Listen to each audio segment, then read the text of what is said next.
Well, maybe he could watch the blueprint because now James Harden is there. But let's talk about what this means for other trades. Trade deadline is tomorrow at 3 p.m. Eastern. And, Wendy, the big fish in this is Giannis Antetokounmpo. That's what we're waiting on here. And maybe some teams are sitting on their hands to see what happens with Giannis. How does this trade with Harden impact Giannis?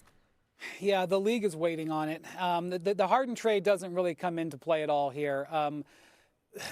So I'm watching the Miami Heat and the Minnesota Timberwolves are out there in the marketplace trying to improve the offer that they can make to Milwaukee. But they may not want to do those other deals unless they know whether Milwaukee's actually going to make the move here. This is the big thing. Milwaukee has listened. They've had some back and forth, but they haven't indicated that they're actually going to trade him. Now, we all know about how negotiations go. I suspect weeks ago that the Bucks knew that this was going to come down probably to deadline the last 24 hours. So we still are about to go into that. The Warriors have put everything they can on the table. I am hearing, I would never say that I know everything that's going on. There are lots of conversations I'm not aware of, but I am not aware of the Knicks doing stuff to improve their offer, and they don't have the offer that Milwaukee's going to take. So in my view, unless you have a mystery team, this is a 3-horse race for Giannis, but the choice is really down to the Bucks, and really I think the choice is down to Bucks ownership, because I know that Giannis is ready to move. Giannis is ready to move. These other teams are ready to move. There's ancillary pieces that our teams are ready to move. Is Bucks ownership in the next 24 hours going to say, okay, let's move on from him now? If that answer ends up being yes, you see this. And I think it's going to be interesting also. Draymond Green came out last night and basically said the Warriors have told him he's going if they get a deal with Giannis done, and he's preparing himself for it. Well, he's preparing himself for that, even though he has no intentions of staying in Milwaukee. Trust me, Draymond will be looking to get. He forget getting out of Milwaukee. He won't be looking to get to Milwaukee. He'd be looking to move on from Milwaukee without getting to Milwaukee. So let's get that out of the way first, as it pertains to Draymond Green. You got to look out for somebody like him with the Los Angeles Lakers, because obviously that's where he would want to be if he's not a Golden State Warrior. The man is always he wants to play with LeBron James. Okay, that's what he would want to do. And Draymond, the problem with Draymond, if he goes to the Los Angeles Lakers, and let me just state this for the record, Draymond Green, a 4-time champion, one of the greatest facilitators at the forward spot that we have seen in NBA history. I'm talking about a facilitator. He will get you the ball. That's what he does to Steph Curry. Here's the problem. Nobody misses more open three-pointers than the Los Angeles Lakers. Nobody. I mean, it's to the point where you have defenders faking to defend them and running into the paint and daring them to shoot, because they actually make more contested threes than they make open threes. Yeah. The more open they are, the more they miss. I don't understand it. It doesn't make much sense. But when you look at J.J. Redick's face, this is one of the great shooting in NBA history. Just imagine what it's like for him to watch his team shoot. I mean, it's just torture. That's like Magic Johnson coaching a team and covering a bunch of dudes that can't pass. Or Kobe or Jordan coaching a team and nobody can dunk. That's what J.J. Redick is dealing with in Los Angeles. They cannot shoot. Okay? So because of that, Draymond going there, well, damn, you're going to get the ball to people, but who's going to make the shot? That's why that's problematic for them. As it pertains to Giannis, it's all about whatever deal Milwaukee gets. You got to get the right deal. You cannot lose Giannis Antetokounmpo for a boatload of stuff. If you're in Los Angeles, New York, places like that, that's different. Milwaukee, ain't nobody trying to come to Milwaukee as a free agent. You got to make stuff happen through the draft or through trades. You can't. Ain't no free agent trying to go to Milwaukee. So you got to make sure that you maximize Giannis's cachet and potential to make sure you milk a boatload of stuff. Kevin Durant goes to Houston. Phoenix got a bunch of second-round picks and stuff like that, and a couple of players in Brooks and Green, okay? You look at something like that. But Luka Doncic, one first-round pick along with a couple of players. That can't happen for Giannis. It got to be a Mikal Bridges type of thing.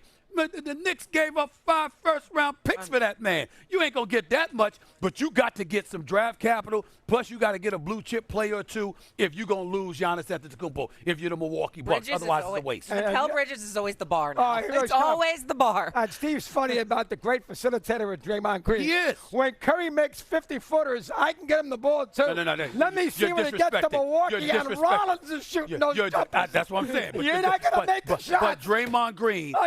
Am I lying, Wendy? Am I lying? Draymond Green is a great passer of the basketball, getting Curry the ball.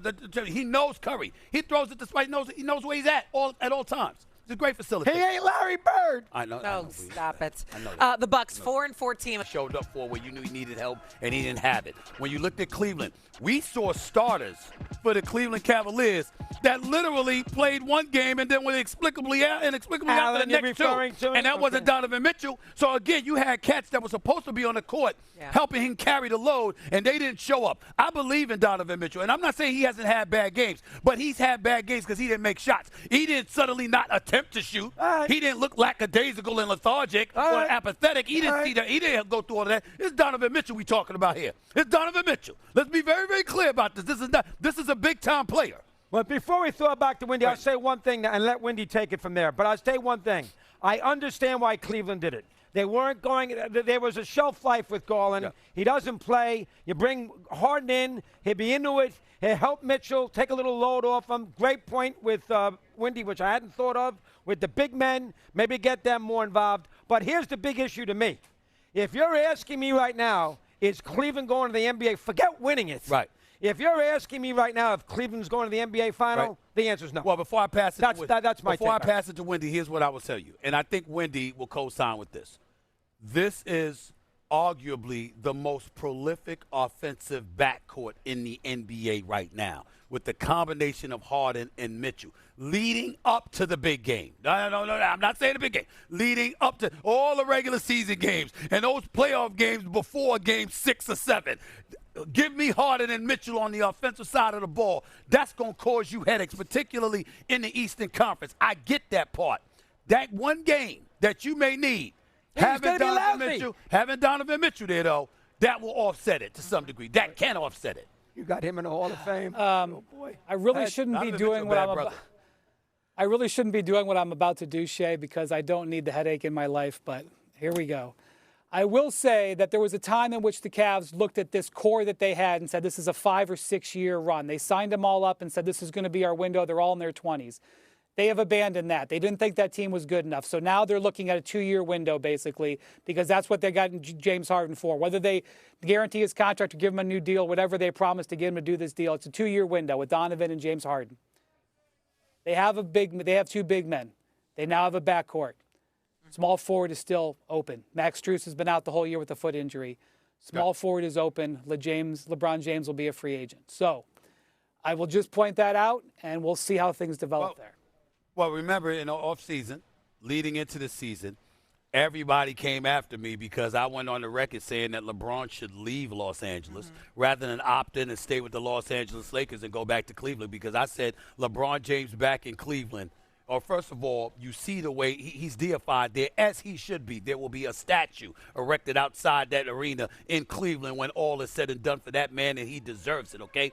If LeBron James is back in Cleveland, this was before James Harden arrived. I sat up there and said, with Mitchell and Mobley and those boys, you coming out of the East if LeBron James was a part of that squad. So if you got Harden there, all right, they got the player option for next year, okay, and you got Mitchell there, and you don't have to lose anybody, and you add LeBron James to that mix, you damn right the Cleveland Cavaliers would be back in the NBA Finals, if not win it all, even at age 42 at the time, because that's how good the other pieces around them, that's how good the other pieces around them are. So now it makes it interesting because we're going to pay attention to what the Lakers are doing for the rest of this season, no matter what they did against the Brooklyn Nets last night. We all know they ain't better than OKC, they ain't better than Denver, they ain't better than San Antonio, they ain't better than Houston, they ain't better than Minnesota, which means that you're a top 5, top 6 team, which means you get to the playoffs, you go home in the first round, your season ends in April. LeBron might not want that as his swan song. He might want another shot at the crown to end his career,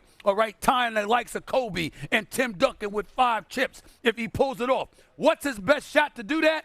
What Wendy just pointed out, possibly going back to Cleveland. I don't think he'll do it. Rich Paul and everybody else says that ain't happening. LeBron probably says that it doesn't happen. But damn it, minds change. Do you want a chip to end your career? Do you want one or not? Him in Cleveland with the rest of those brothers, they could do it. Well, maybe he could watch